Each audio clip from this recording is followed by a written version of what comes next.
No veo a los padres, a las madres tan compungidos extrañando a sus hijos que están en la tfilá en Gane. Les voy a contar una historia. Es una historia acerca de un famoso rabino de la antigüedad, Rabbi Yehuda Nasi. Rabbi Yehuda Nasi era lo que se dice un dandy, un hombre al que le gustaba vivir bien, ¿no? Era un miembro de la aristocracia de la época y que estaba acostumbrado a gozar de ciertas comodidades de las que gozan los miembros de las clases altas, vamos a decir. Y entre todas sus aficiones, quizás su mayor ocupación era la de asistir con frecuencia a la casa de baño. Ahora, cuando les hablo de una casa de baño en la antigüedad romana, tienen que imaginar lo que para nosotros es algo así como un baño turco. Vamos a ponerlo en nuestros términos, un spa. A Rabbi Yehuda Nasi le gustaba ir al spa, ¿no? Un lugar donde la gente se dirigía no solo en busca de aseos, sino también en busca de un poco de esparcimiento, de solaz, de relajación. Y ocurrió en una ocasión, escuchen bien, que Rabbi Yehuda Nasi concurrió a la casa de baño en una fecha algo problemática. Se le ocurrió ir al spa en Tisha B'Av, el 9 de Av, ¿no? El día, como saben, más triste, más lúgubre del calendario judío, en el que se conmemora la destrucción de los 2 templos de Jerusalén, entre otras calamidades y desgracias que signaron la historia de nuestro pueblo. Y en esta fecha, según la tradición rabínica, uno debe abocarse a ciertas prácticas que están asociadas con, signos de aflicción, de padecimiento, ¿no? Por ejemplo, uno se abstiene de realizar ciertas actividades cotidianas, como por ejemplo, nos abstenemos de comer y de beber. Ayunamos en Tisha B'Av, al igual que lo hacemos en Yom Kippur. Nos abstenemos de ir a lugares donde puede reinar cierta ligereza y cierta liviandad. Porque se trata, en definitiva, de darle al día un aura de recogimiento, de reflexión. Y saben que todo cambia, ¿no? En el mundo, todo cambia. La forma en que nos vinculamos con Tisha B'Av y otras conmemoraciones en nuestro calendario. Pero hay cosas que no cambian jamás. Acá, en Belgrano, en el siglo XXI, en el shtetl de mis abuelos, en la judería antigua de Rabbi Yehuda Nasi, los rumores corrían a una velocidad inusitada. E imagínense la sorpresa, el escándalo que se desató cuando el pueblo se enteró, se dio a conocer lo que había hecho este gran rabino el día de Tisha B'Av, ¿no? A ver, pónganlo en perspectiva. Imaginen un gran rabino de una comunidad renombrada de esta ciudad, a quien se lo encuentra en pleno día de ayuno en Yom Kippur, cenando en uno de los restaurantes más prestigiosos de la ciudad, ¿no? Imaginen el escándalo. El rabino sería acusado de profanar la sacralidad de Yom Kippur y Rabbi Yehuda Nasi fue acusado de profanar, de alguna manera, de mancillar la solemnidad del 9 de Av, ¿no? Pero todo acusado, al menos idealmente, le cabe un derecho a réplica, ¿no? Y entonces Rabbi Yehuda Nasi se defendió, se amparó alegando que en su caso particular le cabía una cierta licencia, ¿no? Porque él, a diferencia de la gente del vulgo, era un hombre, como les dije, acostumbrado a las aficiones de las clases acomodadas y no podía ni siquiera concebir la idea de faltar un día a la casa de baño.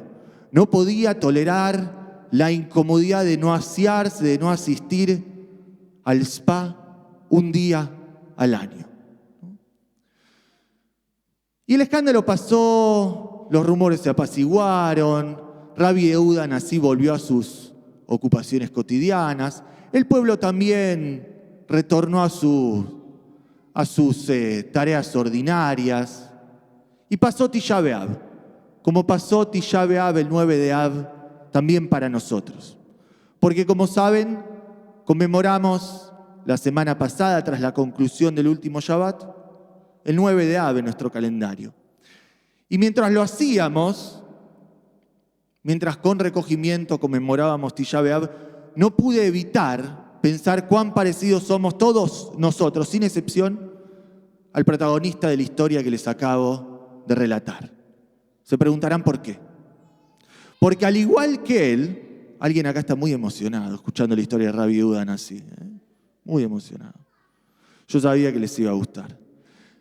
Ahora les quiero decir algo, al igual que Rabbi Yehuda Hanassi, todos nosotros somos incapaces de sostener, de habitar, de hurgar, siquiera de manera transitoria, todo aquello que nos despierta cierta incomodidad, cierto malestar, ¿no? No podemos tolerar la idea de transitar una situación que nos produzca insatisfacción, como en el caso de este gran rabino, que no pudo ni siquiera abstenerse de ir en el día más solemne del calendario hebreo, más triste, más lúgubre, a la casa de Bani. Y así como estamos moldeados por la lógica del mercado que nos garantiza o nos asegura al menos constantemente la satisfacción permanente, no sé si lo notan, pero nuestro umbral de tolerancia al dolor y a la incomodidad es ínfimo, o acaso podríamos decir inexistente del todo, ¿no? Ante el primer signo de malestar, ante el primer achaque del cuerpo, la primera dolencia, ¿qué hacemos? Recurrimos a implementos externos que aplaquen esa sensación, ¿no? Y no solo evadimos las aflicciones del cuerpo, evadimos las aflicciones del alma, de la mente, del espíritu, distrayéndonos, anestesiándonos constantemente con el sinfín de dispositivos, de estímulos a los que nos vemos expuestos día a día, ¿no? Y así omitimos constantemente pensar en aquello que nos incomoda, ¿no? ¿Y cómo lo hacemos? Aumentando el ritmo y el fragor del trabajo, ¿no? Del ritmo del trabajo que gobierna nuestras vidas. Y como algunos aquí sospechan, la porción de lectura de esta semana tiene algo que decirnos al respecto. Parashat Vaet Hanan nos advierte acerca de los peligros que implica que entrañe esta posición, esta insensibilidad, esta anestesia total frente al dolor, frente a la insatisfacción, frente a la incomodidad. El versículo dice lo siguiente, se los voy a leer. Batzar leja, en medio de tu aflicción, umetzauja kol advarim haele, cuando te ocurran todas estas desgracias, beshavta ad Adonai Eloheja. Escuchen bien, beshavta ad Adonai Eloheja. Entonces, cuando te ocurran estas desgracias, cuando estés sumido en el dolor, en la aflicción, en la pena, solo entonces, beshavta el Adonai Eloheja, habrás de retornar a Dios. Solo entonces, en medio del dolor, podrás volver a reconocer, en el sentido metafórico que encarna la divinidad en el texto bíblico, el valor de lo verdaderamente trascendente en tu vida.